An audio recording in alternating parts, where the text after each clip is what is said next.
السلام علیکم ورحمۃ اللہ وبرکاتہ. ورانه کتونکو ما یقین د تاسو بشوي الحمدلله ثم الحمدلله. الله عز وجل چې چوره حمد و ثنا بیان کې کم ده.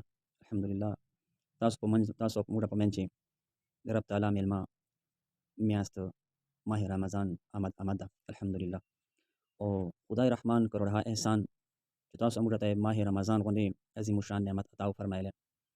ماه رمضان فیضان چې ویل دي چې ماه رمضان والا هر لمحه رحمت نه ډکه ده. رمضان مبارک چې هر نیکی ثواب 70 گنا زیات کړلی سي. نفل ثواب د فرض برابر سي او د فرض او ثواب 70 گنا زیات کړلی سي. عرش اخیستونکي فرشتې د روزادارو په دعا باندې آمین وایي. حضرت ابو سعید خدری رضی الله تعالی عنہ نے روایت تھا کہ سرکار مدینہ راحت قلب و سینہ فیض گنجینہ صلی اللہ تعالی علیہ وآلہ وسلم فرمانی دل نشین ده چې چې وخت د ماه رمضان اول شپه راشي نو د اسمانو دروازې خلاصې کړلی سي او اخرې ورځې پورې یعنی اخرې شپې پورې نه بند کړلی کېږي. چې وخت یو بنده د دغه میاشتې مبارکې شی المنج کوي نو الله عز وجل اغل منجون کی دا هر سجدے په بدلې شی 15 سبا نیکی ورکوي. سیدنا جابر بن عبداللہ رضی اللہ تعالی عنہ نے روایت تھا رحمت عالمیان سلطان دو جہان شاہنشاہ کون و مکان صلی الله تعالی علیه و آله وسلم فرمانی زیشان دا ما امت تا 15 شونه داسې ورکړل سری دي چې ما نه مخش بل نبی تا ندی ملا. چې وخت د رمضان اول شپه راشي نو الله عز وجل دو طرف ته رحمت نظر فرمایي او چې چا طرف الله عز وجل رحمت نظر او فرمایي اختبا عذاب نه ورکړل. په ټیم باندې د دو خلو چې بوئی چې کم دل وجر وجه چخوي الله عز وجل نږدو د مشک خوشبو نه هم ډیر بهتر ده. فرشتې دو د پارا ورځې او شپې مالا مغفرت دعاګانې کوي. الله عز وجل جنت داسې حکم فرمای چې ما بندگانو د پارا ششته سو ډیر ضربه دو د دنیا مشقت نه بعد ما په کور شي او ما په کرم شي راحت.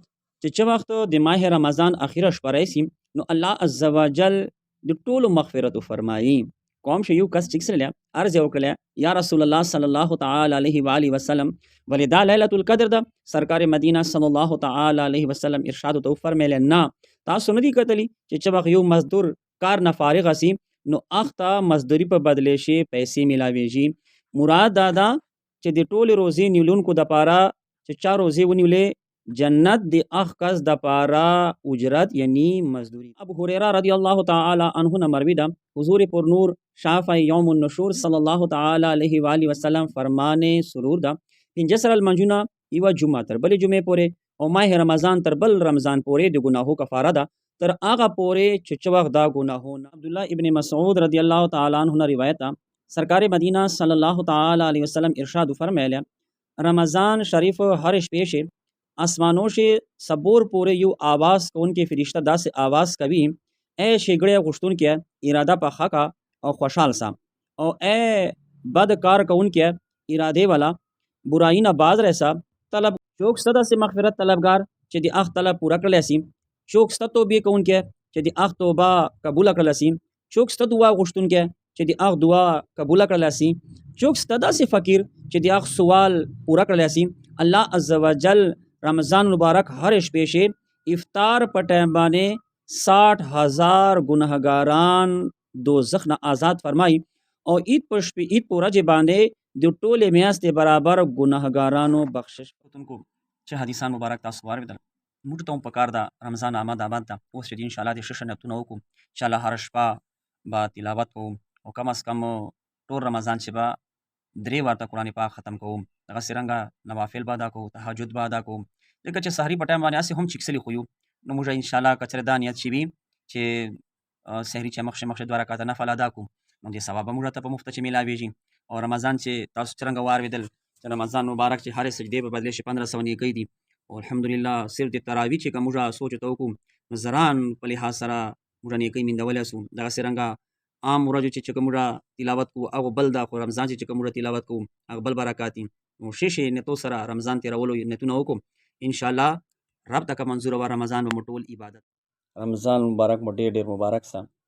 الله عز وجل دې تاسو موږ ته ټولو ته رمضان برکات، رحمتونه، سحریګانې، افطاران، نزول قرآن تلاوتونه، عبادتونه، ذوقونه، شوقونه عطا وفرمایي، او دې چې کوم مسلمانانو ته انعامات اکرامات میلاویږي، الله عز وجل دې تاسو موږ ته هم دې چې برخه عطا وفرمایي. الحمدلله ثم الحمدلله. ان قریب تاسو موږ چې ماه رمضان تشریف راوړونکي ادا ویلاګ مو پسندي مخته شیر کوم ملاقات کو یو بل ویلاګ سره کوشش کو چې هر ورځ تاسو ته یو حدیث سره او چرنګا دی رمضان فضایل او برکات اکثر حاضری وکړو. ملاقات کو یو بل ویلاګ سره چینل باندې کوم کسان نوی دي چینل سبسکرایب کو مخته هم شیر کو او کمنټس هم وکړو. ملاقات کو یو بل ویلاګ سره اجازه پغواړم. السلام علیکم ورحمت الله وبرکاته. د رمضان مبارک اول شپې والا یو خاصه وظیفه دا ده چې څوک 21 وارتا سورۃ القدر یعنی انا انزلناه فی لیلۃ القدر وایي نو روزي به داسې د پر راځي لکه چرنګا رپاسه چخا تیزی سره لاندې اوبه راځي. الحمدلله نن کابل شپسله تاسو هم 21 وارتا سورۃ القدر یعنی انا انزلناه فی لیلۃ القدر وایو. الله عز وجل دې تاسو موږ ته ډېر عبادتونه، صدقات، خیرات او زیات نه زیات رب تعالی حمد و ثنا بیان کولو توفیق نصیب کړي.